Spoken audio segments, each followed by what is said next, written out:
Hey, welcome back to part 2 of my Master Blues Improvisation Series. In part 1, we discussed how to mix parallel major and minor blues scales, as well as pentatonic scales, to create more interesting and diverse solos.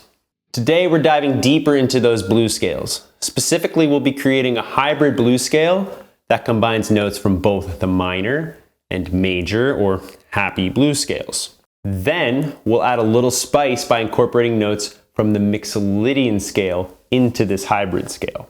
Let's first just do a quick recap of the notes in the minor and major pentatonics and both of our blues scales.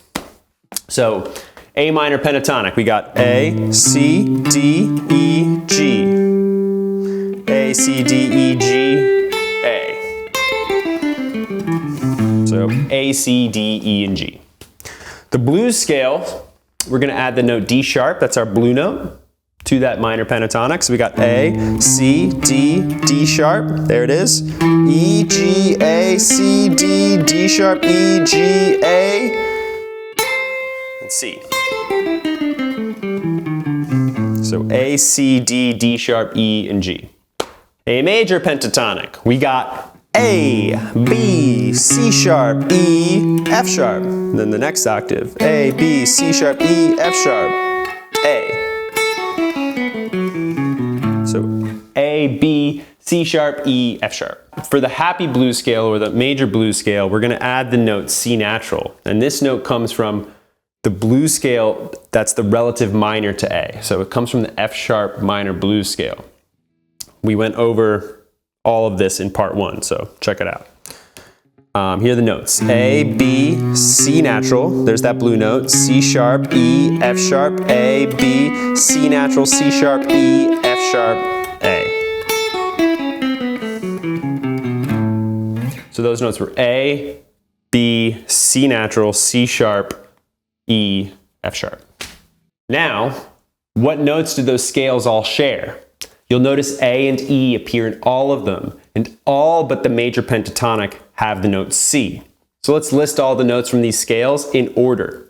Here they are. A, B, C natural, C sharp, D, D sharp, E, F sharp, G, A.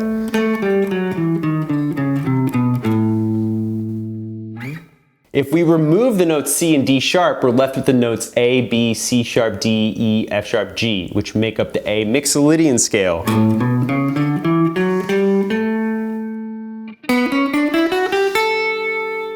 For those wondering about modes, Mixolydian is the 5th mode of the major scale.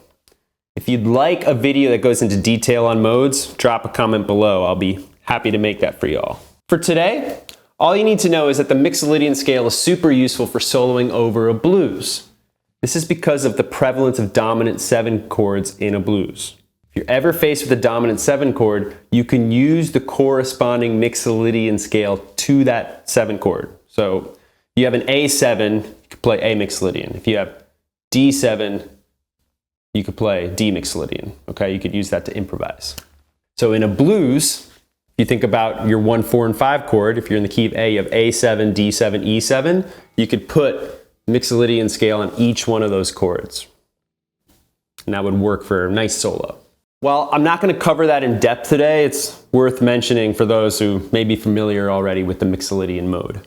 Now, if we go ahead and add the notes C and D sharp back into our A Mixolydian scale, we're going to get a wild sounding scale that doesn't quite fit traditional theory. I like to call it the Hybrid Mixolydian Blues Scale. It's a bit unconventional, but it's a powerful tool for soloing because it allows you to access all possible notes in a blues progression in one position. Let me show you how to play this hybrid scale in 2 different positions on your fretboard. Remember, I like to go by the E string tonic and the A string tonic. If you don't know what I mean by those, watch part 1 or go back and watch some earlier videos on pentatonics.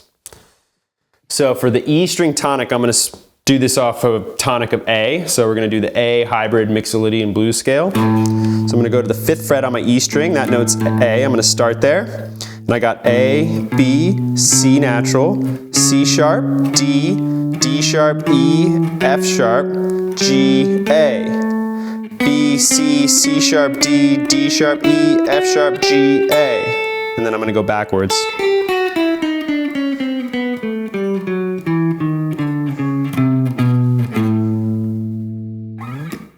Now let me give you the A string tonic pattern for the Mixolydian Hybrid Blues Scale, all right? So I'm just gonna find A on my 12th fret of the A string, and I'm gonna start the scale from there. So A, B, C natural, C sharp, D, D sharp, E, F sharp, G, A, B, C natural, C sharp, D, D sharp, E, F sharp, G, A. There's a little weird fingering there, but you got it. Okay.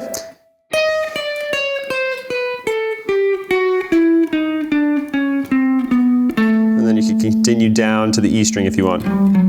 That was G, F sharp, E on the bottom there.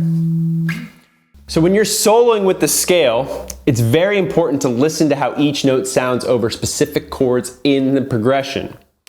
For example, the C sharp might sound off over a D7 chord. That's because a D7 chord is spelled D, F sharp, A, C. So the C sharp clashes with that C natural. But remember that rhythm is just as important as note choice. So you can still play a C sharp over D7 if you approach it with the right timing or quickly resolve it into a more fitting or consonant note. The point of this hybrid scale isn't to use it indiscriminately. It's to organize all of your possible note choices into one position. From there, it's up to you to develop licks, practice improvisation, and figure out which notes work best in different contexts. Also, don't forget that techniques like string bending and sliding can help you resolve funky sounding notes. Now let's apply what we've learned to a 12-bar blues in A.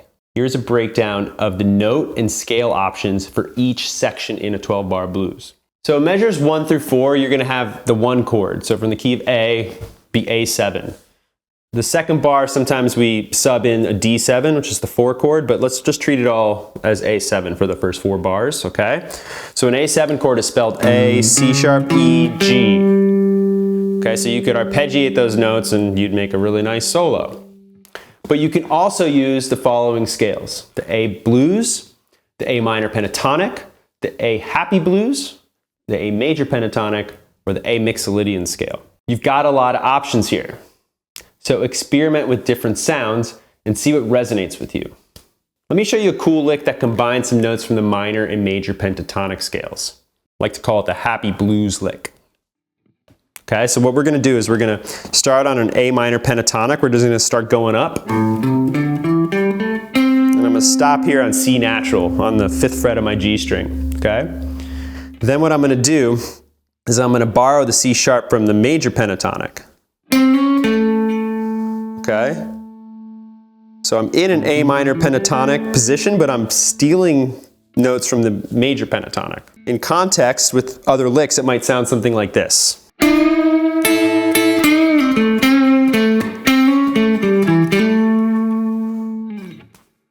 Okay?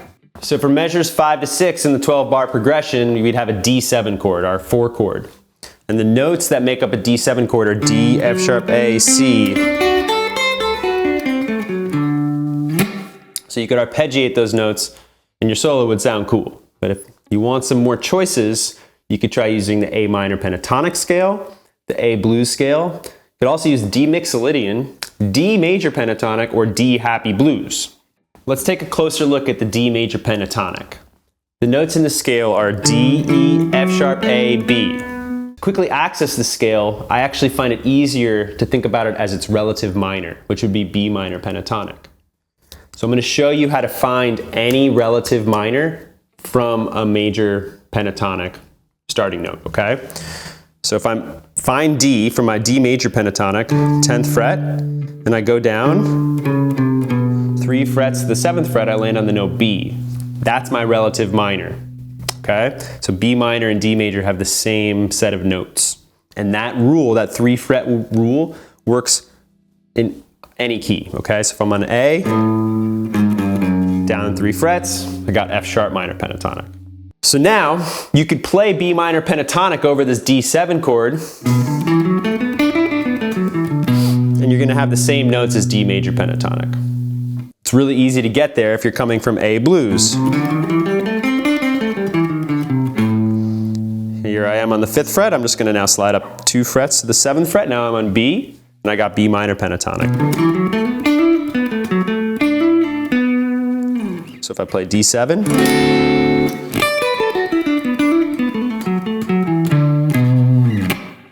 that scale worked with that chord, right? All right, so for measures 7 to 8, you have an A7 again. So you can just go ahead and use the same scale choices that we had in measures 1 through 4.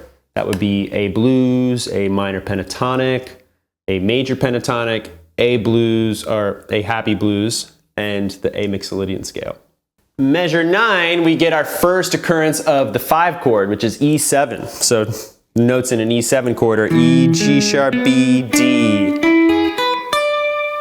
You could arpeggiate again, but it's important to note that the note G sharp is an outlier here since it doesn't belong to our hybrid scale we made earlier.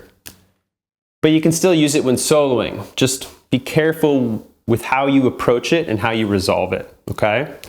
The right timing can make it sound like a really great note, but the wrong rhythm or timing can make it sound quite off. So here are some safe scales that you can use when soloing over the E7. You have A minor pentatonic, A blues, A major pentatonic, A happy blues. You got some options there. You could also use E Mixolydian, E blues, or an E happy blues. Let me show you a cool way to incorporate this G sharp note into your solo over the E7 chord. So we're going to do this using an E blues scale, okay? So we're going to find E on the 12th fret of our E string, that note's E, and we're just going to replicate that happy blues lick that we used over the A7 chord, but we're now just acting as if we're in the key of E. So if I go up the E blues scale, I hit G natural, then G sharp to E. Okay, so when I'm hitting that E7 chord, I might do a little lick.